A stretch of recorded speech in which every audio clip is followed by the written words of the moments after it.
পৃথিবীর প্রত্যেকটা দেশে যদি কেউ অপরাধ করে থাকে তাহলে সেই অপরাধের শাস্তি সে অবশ্যই পায়, কিন্তু এখনকার সময়ে অপরাধের শাস্তি কি জিনিস কিছু কিছু মানুষ বুঝতেই পারে না। যদি আমরা কিছু বছর পিছিয়ে যাই তাহলে বুঝতে পারবেন যে প্রাচীন যুগের শাস্তিগুলো কতটা কঠোরতম ছিল। তো তার মধ্যে চলুন একটি দেখে আসা যাক।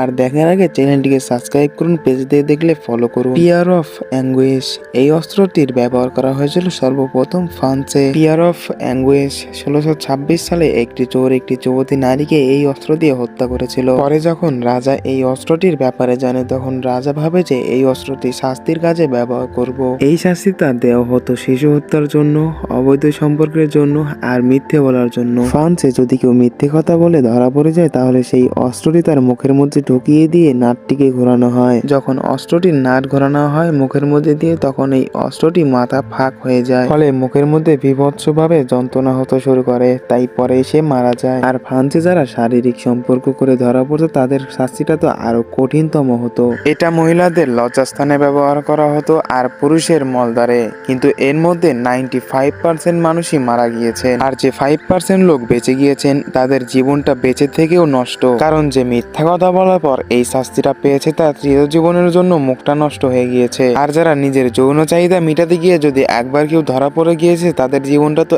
একদমই বরবাদ, কারণ পুরুষদের মলদ্বারও চিরজীবনের জন্য নষ্ট হয়ে গিয়েছে, এমনকি মহিলাদের লজ্জাস্থান পুরো চিরজীবনের জন্য নষ্ট হয়ে গিয়েছে। তবে চিন্তার কিছু নেই, রাজার আমলে এগুলো হয়েছে, আমাদের আমলে আর কোনোদিন হবে না। তো সবশেষে রিকোয়েস্ট, পেজে থেকে দেখলে ফলো, চ্যানেল থেকে দেখলে সাবস্ক্রাইব।